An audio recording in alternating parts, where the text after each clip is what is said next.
Welcome back to my new blog. Good morning सबाइके अनेक भालोबासा जानिए आज के ब्लगटा स्टार्ट करছি। घुम থেকে উঠেছি 9:30 নাগাদ, একটু ঘুমিয়েছি আজকে রিল্যাক্সে, কারণ আজ রান্নাবান্না নেই বলাও ভুল।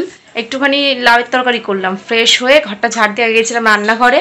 হাফ মতো লাউ ছিল, তারও হাফ করে একটুখানি লাউয়ের তরকারি করে দিলাম তোমাদের দাদাকে, ওকে জাস্ট খেতে দিয়েছি। শুনো জাস্ট ঘুম থেকে উঠলো, এখন ওকে ব্রাশ দেবো, ব্রাশ করবে। তো তোমাদের দাদা খেয়ে যাক, তারপরে ঘরটা সব গোছাবো, গুছিয়ে তাড়াতাড়ি ভাবছি স্নান টান করে পুজো দেবো, কারণ বাইরে বেশ ভালো রোদ উঠেছে।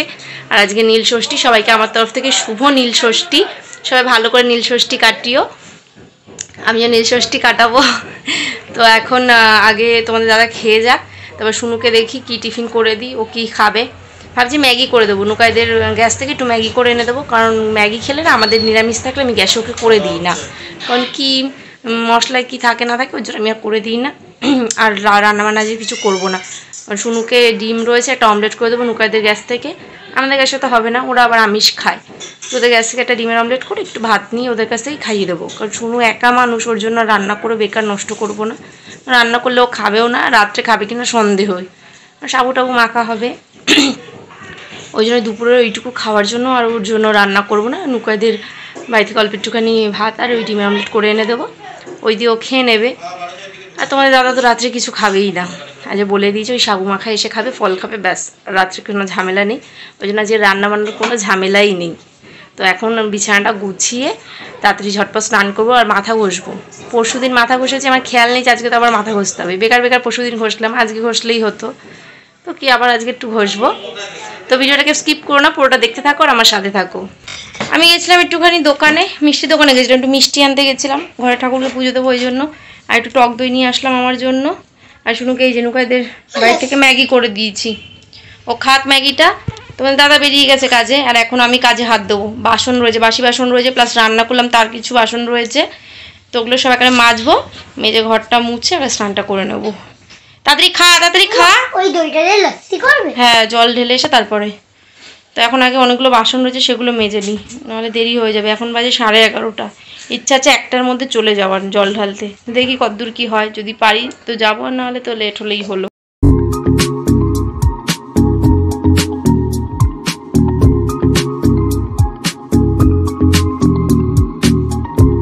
হয়ে গেল পুজো দেওয়া, কোঠা কমপ্লিট ঘরেরটা।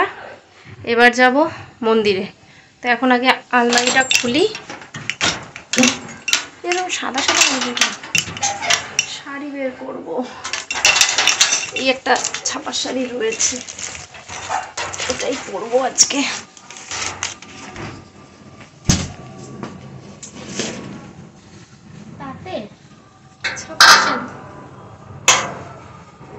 বের করিনি, এক হাত দিয়ে বের করা যাবে।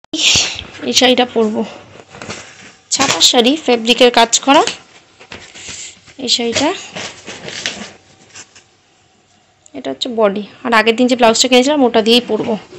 তখন রেডি হই।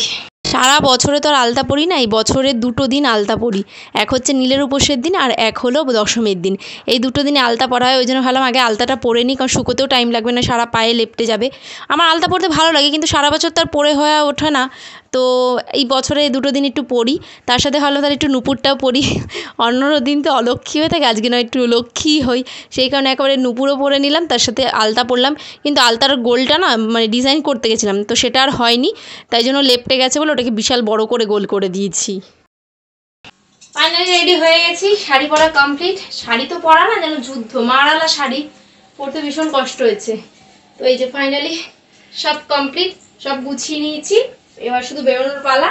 এই যে এখানে সব এই যে ফুল, 5 রকমের ফল, ধূপকাঠি, মোমবাতি আর এই যে দুধ সব নিয়ে নিয়েছি। এবার সব এগুলো নিয়ে বেরোবো, আমি নুকাই আর শুনু যাবো। বেরোই। চলে এসছি রাস্তায়, অনেকটাই চলে এসছি, আর একটুখানি বাকি। আমার হাত থেকে দুধ পড়ে যাচ্ছে, ওই জন্য আমি হাতে নিলাম দুধটা, নুকাইকে দিলাম সাজিটা, ধর ফলটা। কতটা দুধ পড়ে গেছে, হাঁটছিলাম বুঝতে পারিনি, সাজিটা ওই ঘটির ওপরে রেখেছি, আমার হাতে আটকানো, পড়ে যাচ্ছিল। আর ওই যে শুনুকে হাতে জলের বোতল দিয়ে দিয়েছি, জলের বোতলটা তুই ধর। 3 জনের হাতে 3টে জিনিস, বাড়ি থেকে একটু দূরে তো, 2-3 মিনিট লাগে হেঁটে যেতে। 2-3 মিনিট বেশি, 5 মিনিট। হ্যাঁ 5 মিনিট লাগে, আর বেশিক্ষণ না।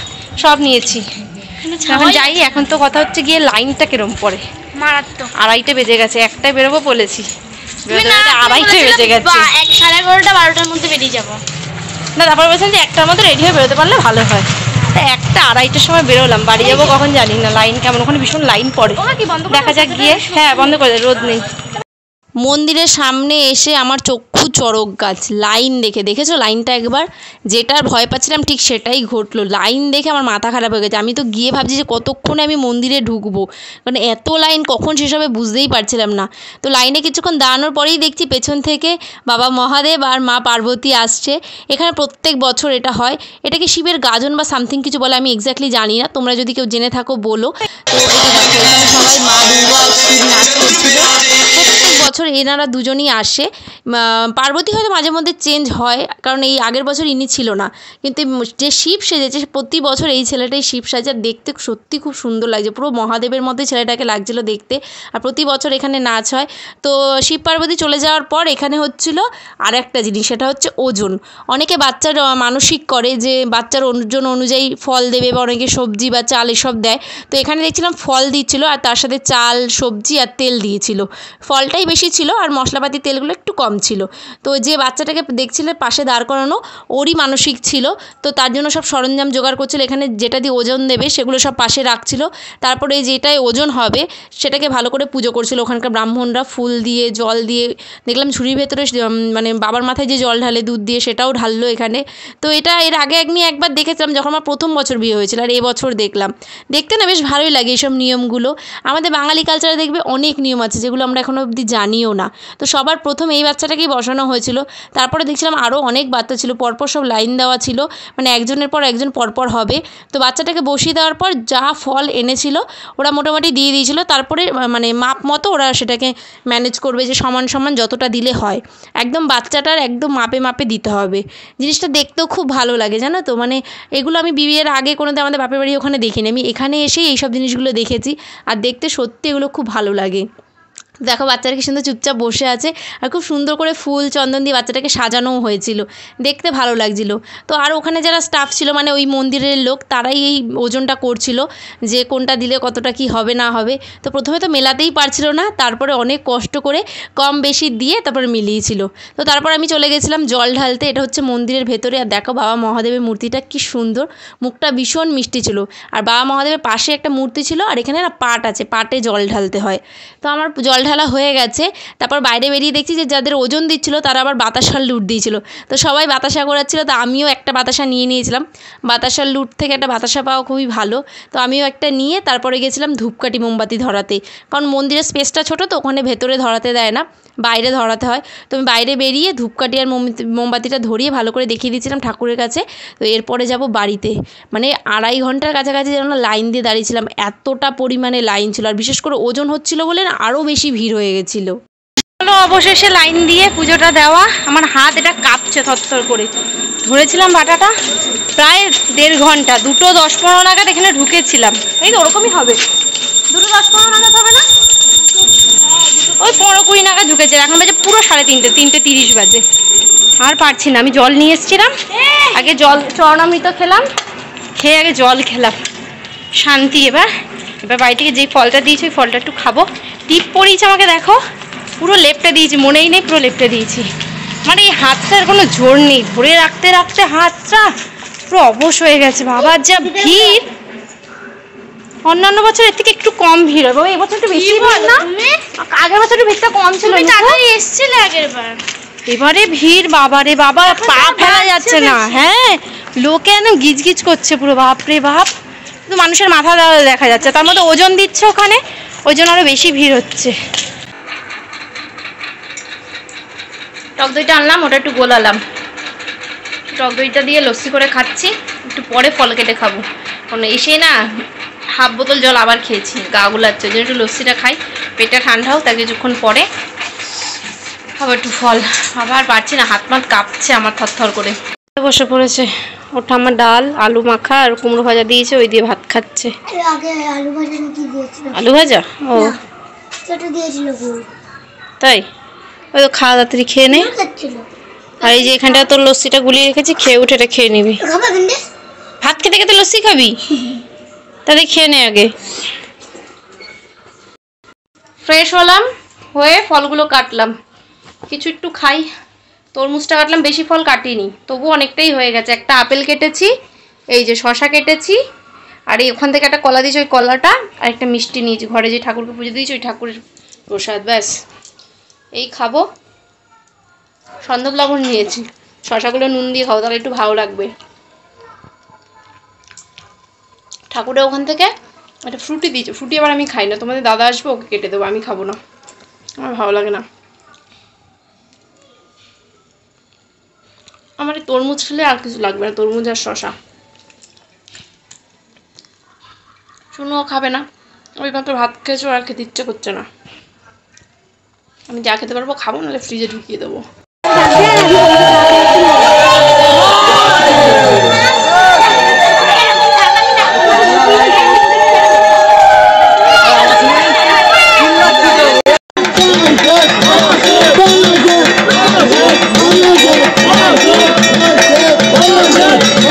প্রতি বছর আমাদের এখানে নীল উপোসের দিন এখানে এই খেজুর গাছটা পরিষ্কার করা হয়, তার 2-3 দিন আগে। তারপরে এখানে আসে সবাই পুজো করে এখানটা খেজুর গাছটা, তারপরে এই খেজুর ভাঙতে হয়, খেজুরের গাছে যে খেজুরটা হয় পুরোটা নামাতে হয়। আর যেখানে যারা সন্ন্যাস নিয়েছে তারা এরকম মাতম দিচ্ছে, এটাকে মাতম দেওয়া বলে। ওরা যদি এরকম করে তাহলে যারা খেজুর গাছে উঠবে তাদের ব্যথাটা কম লাগবে, প্লাস তারা ভালো করে খেজুরটা পেরে নিয়ে আসতে পারবে। তো এখন পুজোটা হচ্ছে, এবার সবাই গাছটাকে নমস্কার করে ভগবানের কাছে প্রার্থনা করে তারপর সবাই গাছে উঠবে।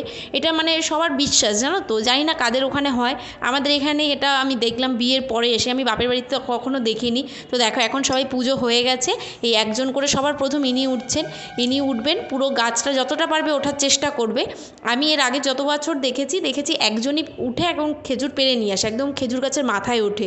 কিন্তু আজকে এবছর দেখলাম যিনি উঠেছেন তিনি মানে এত খেজুর পাতা পেকে গেছিলো, সব মানে একদম বুড়ো হয়ে গেছিলো। তো ওগুলো আগে পরিষ্কার না করলে না পরে ওঠা যায় না, সবার চোখে মুখে পড়বে, সেই কারণে উনি ওগুলো পরিষ্কার করছিল। আর এবছর প্রচুর খেজুর পাতা সব মানে ঝুড়ো ঝুড়ো হয়ে গেছিলো, তাই পরিষ্কার করতে ওনার অনেকটা সময় লেগে গেছিলো, প্রায় আধ ঘন্টা ধরে উনি এক জায়গায় বসে পরিষ্কার কন্টিনিউ করে যাচ্ছিলো। তো অনেকটা যেহেতু ওনার বয়স হয়েছে, আর এগুলো কী বলো তো, যাদের একটু এক্সপিরিয়েন্স আছে, যারা অনেক বছর করে পুজোটা, তারা ছাড়া প্রথমে সহজে কেউ ওঠে না, কারণ রিস্ক থাকে, অতটা উঁচুতে উঠবে, আর এটা আমাদের একদম খালের পাশেই হয়, তো রিস্কটা আরও বেশি থাকে। তো উনি অনেকক্ষণ ধরে পরিষ্কার করছিল, তারপর দেখছে যে এই হচ্ছে না, উনি নেমে এসে তারপর আরেকজন গেছিলো। তো দ্বিতীয়বার যে উঠেছে সে একদম পাতা ধরে ঝুলে একদম মাথায় উঠে গেছিলো। তো একদম উনি মাথায় উঠে গিয়ে তারপর আস্তে আস্তে খেজুর পাড়ার চেষ্টা করছিল। আর যেহেতু এটা অনেকটাই রিস্কের কাজ, খেজুর কাটা মানে গায়ে ঢুকে যেতে পারে বা পড়ে যাওয়ার রিস্ক থাকে, সেই কারণে অনেকটাই টাইম লাগছিলো। আর এবছর একটু লেট করে এসেছিলো আমাদের এখানে, ওই কারণে আরও বেশি সন্ধ্যা হয়ে যাচ্ছিলো, পুরো অনেকটা বেলা হয়ে গেছিলো ওনারা আস্তে আস্তে। তো ওই দেখো উনি উঠেছে, তারপর আরেকজন ওঠার চেষ্টা করেছিল, কিন্তু উনি আর অর্ধেকটা উঠে পারেনি, নেমে এসছে। অন্যান্য বছর আমি জানো তো দেখি যে অ্যাটলিস্ট 2জন ওঠে পুরোটা পেরে নিয়ে আসে, কিন্তু এবছরই দেখলাম যে অনেকজন উঠেছে, প্রায় 6-7 জন মিলে উঠেছে, 6-7 জন মিলে উঠেও পারতে পারছিল না। অবশেষে দেখো 4 নম্বরে যে গেছিলো সে একটা খেজুরের কাঁধি নিয়ে কাঁধে করে নামছে। এটাই হচ্ছে মেন প্রসাদ, এই খেজুরের নাকি মানে খেতে হয় বা ঘরে রেখে দিলে খুব শুভ। এই পুজো, চড়ক পুজোর মেন প্রসাদ হচ্ছে এই খেজুরটা। তো দেখো একজন কাঁধে করে নিয়ে নামছে, এই ফার্স্ট উনি এই কাঁধিটা ছিঁড়ে নিয়ে আসতে পেরেছিল।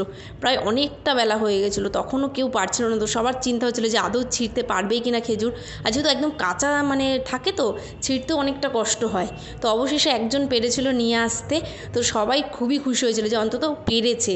আর রিস্কটাও থাকে জানো তো, মানে পড়ে যাওয়ার ভয় থাকে, একজন তো পড়েই গেছিলো, সেটার ক্লিপটা আমি আর নিতে পারিনি, খুবই একটা বাজে দুর্ঘটনা। তো অবশেষে আমিও 2টো খেজুর পেয়েছিলাম, সেটা আবার হাতে করে নিয়েছিলাম।